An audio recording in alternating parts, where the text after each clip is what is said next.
So mga tol, 2 araw na nga lang po, magaganap na ang pinakahihintay ng mga Pinoy boxing fans. Yan po ang laban sa pagitan ni former 3 Division World Champion General Casimero versus former 2 Division World Champion Luis Pantera Nery. Bukas na po ang final weigh-in. At sa Sabado, bakbakan na. Maganda nga pong balita para sa mga Pinoy fans sa mga naghahanap kung saan mapapanood yung laban. Bukod po kasi sa free natin mapapanood sa Abema ang laban na yan. Magla-live din po ang Cuadro Alas It's My Boy channel sa YouTube nila ng laban. At susubukan din umano nila mag-live sa Facebook, sa page ng Cuadro Alas It's My Boy. Yan po ang pagkakasabi ni Jason Casimero mga tol. Makikita nyo po sa Cuadro Alas It's My Boy yung laban ni Cuadro Alas. Cuadro Alas It's My Boy YouTube channel. Susubukan kong mag-live din sa Facebook page namin na Cuadro Alas It's My Boy. Marami nga po tayong option kung saan mapapanood ang laban. Nagbigay naman po ng hint si Cuadro Alas. Sinabi niyang 6-7. Yan daw ang numero. Mukhang sa round 6 at round 7 po niya tatapusin itong si Luis Nery. Kung sa manok po ba, kita ko 6-7? Hala, 6-7 na.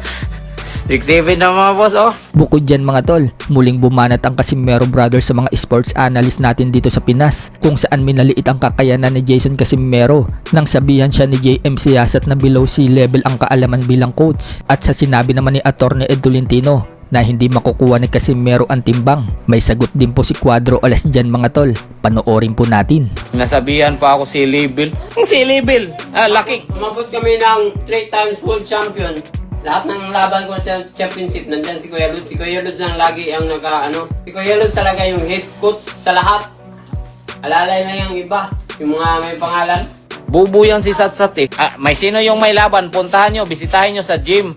Tsaka kayo magbigay ng analyze ninyo na ganito yung mangyayari. Isa pa, mag-analyze kayo. Dapat marunong kayo mag-boxing.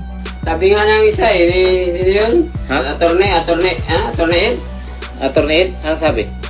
Hindi daw makuha yung timbang eh. Puta na, pagpunta pala namin dito sa Japan, kuha mo na yung timbang. Hindi ka na nga lumalabas eh. Basta pabayaan na lang natin yan sila. Samantala, sa isang post naman po ni Casimero, sinabi niyang gigil na umano siya. Ang sarap na daw kumain ng Mexican food. So gagawin lang palang pagkain ni Casimero mga tol itong si Luis Nery. Sa kabilang banda naman mga tol, Vince Paras nakalapag na sa Nagoya, Japan. 2 araw bago ang laban dito kay Japanese Yokoyama. Mukhang na-late po ng dating itong si Vince Paras mga tol. Si Casimero at Luber, 1 linggo bago ang laban, nasa Japan na. Pero si Paras mga tol, ngayon lang dumating. Tiyak na may jet lag pa si Paras mga tol. Pero sana maganda pa rin ang ipakita niyang performance sa laban. Ang kinagandahan lang mga tol, hindi naman nagkakalayo ang oras ng Pilipinas sa Japan. Kaya hindi maninibago sa oras si Vince Paras. Sa ibang banda naman mga tol, Will John Mindoro, sa Sabado na din po ang laban kontra dito kay Elias Espadas ng Mexico. Kondisyon na nga po si Mindoro mga tol. Sinabi niya na piling umano niya solid na ang kanyang suntok at alam umano niya mapapabagsak niya itong kalaban. Nakapokus daw siya ngayon sa laban na yan at kapag napabagsak daw niya ang Meksikano, magiging famous daw siya. Masaya daw siya dahil gusto daw ng mga tao yung ginagawa niya ngayon at alam daw niyang maraming Pilipino pansang manonood sa laban niya. Dahil dyan, gusto daw niya magbigay ng kasiyahan sa mga Pinoy fans.